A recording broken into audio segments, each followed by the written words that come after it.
자, 국민의힘과 민주당 어제와 오늘 표정이 좀 많이 달라졌죠. 먼저 선거에서 진 국민의힘. 자, 김기현 대표 진심으로 최선을 다했지만 선택받지 못했다. 상대적으로 우리 당의 약세인 수도권 등의 맞춤형 대안을 마련하겠다. 이렇게 얘기하고 있는데요. 자, 어느 정도의 포인트로 차로 지느냐 결과에 따라서도 좀 앞으로를 기대하게 하는 그런 결과가 나올 수 있었는데, 이거는 뭐 젖잘싸로 위안을 삼기도 좀 어려운 결과.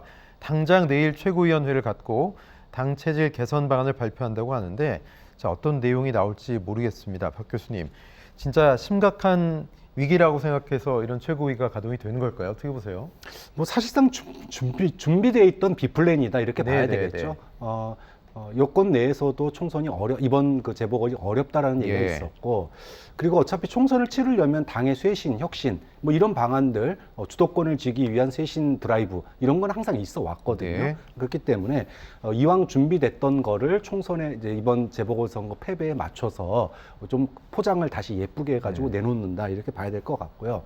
저는 당 체질 개선 방안이라고 하는 것에 대해서 좀 의문점이 드는 게, 사실은 이번 재보궐선거 패배의 핵심적인 책임을 누구에게 있느냐 그러면 여권 내에서 다 얘기할 수밖에 없는 게 대통령 소위 말하는 공천 책임론, 지도부 공천 책임론 나올 수밖에 없거든요. 그러니까 이런 책임론이 대두될 것에 대해서 지금 당 체질 개선을 카드를 꺼내들었거든요. 지도부가 오히려 그 얘기는 먼저 선제적으로 당 체질 개선하겠다. 그럼 당 체질 개선이 뭐냐 그러면은 사실은 인적 교체예요.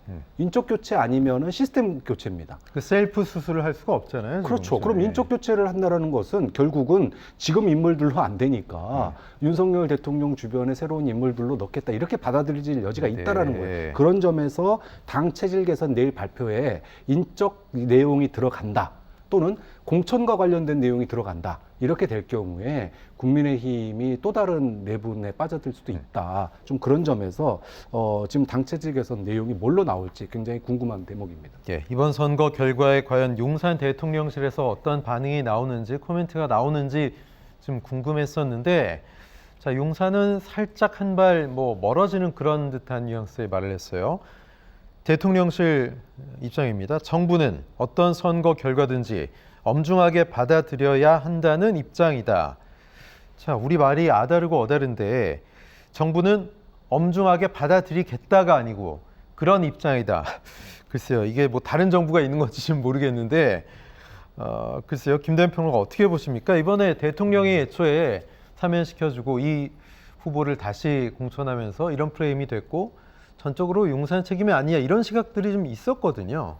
그러니까 굳이나 디테일하게 책임을 논하자고 한다면, 이를테면 대통령의 사면권 행사는 대통령의 고유 권한이죠. 그러니까 김태우 전 구청장이 내부 고발을 통해서 사실은 어떤 특단의 어떤 세력을, 정치적인 집단 세력을 어떤 제어할 수 있었다는 측면에 방점을 찍는다 그러면 대통령이 김태우에 대한 법원의 어떤 유죄 판단은 사실은 좀 문제가 있지 않나라는 그런 취지에서 사면을 단행할 수 있다라고 봅니다. 그건 뭐 고유한 권한이니까. 그런데 그 권한을 미루어 짐작해서 대통령은 김태우에게 다시 한번 기회를 주라고 하는 메시지 아닌가, 뭐 이런 식의 과잉 해석이 좀 있었던 것 같고, 실제로 이에 대해서 대통령실이 그거 아니다라고 선을 긋지 않다 보니까 정당 입장에서는, 국민의힘 지도부 입장에서는 야, 그럼 이거 가야 되는 거 아니야?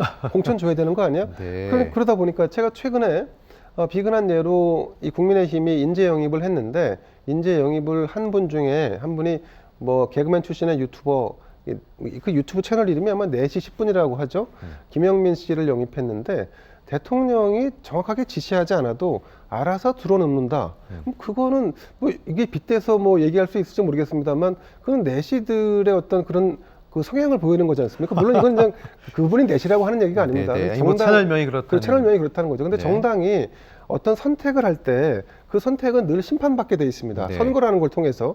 그럼 그 선거에서 패배했으면 결과는 겸허히 수용해야 되고, 그리고 수용한다는 것은 책임을 진다는 얘기입니다. 예. 자, 근데 이번 같은 경우 그러면 이 소지역 단위에서 벌어지는 선거를 대통령의 메시지를 정확히 읽었는지 안 읽었는지 네네. 모르겠습니다만 정당이 어쨌든 책임지고 공천을 한 거 아니겠습니까? 네. 그렇다고 한다면 이 작지만 큰 선거로 만든 지도부가 어떻게 책임을 질지에 대해서 네. 사실 오늘 어제 선거 결과 나왔고 오늘 가부당간의 어떤 액션이 있어야 되는데 이걸 또 내일로 미뤘어요. 내일로 네. 밀어놓고 사실 지도부가 일괄 사퇴라든가 좀 더 큰 책임을 지는 모습은 어떻게 보면 좀 피하려고 하는 거 아닌가. 네. 저는 뭐 애초에 사실은 이 귀책 사유가 있는 선거에서 공천을 하지 않는다라고 하는 자신의 정강 정책을 지키는 것이 맞다라고 네. 봤는데 그걸 하지 않았어요. 그래서 이건 이제 엄중히 받아들이고 이제 앞으로는 대통령이나 대통령실의 선택에 대해서도 정당이 좀 할 말은 하고 맞냐 아니냐에 대한 확인은 좀 해야 되는 거 아닙니까? 네. 그렇게 정당 운영 기조가 좀 잡혔으면 좋겠습니다. 예.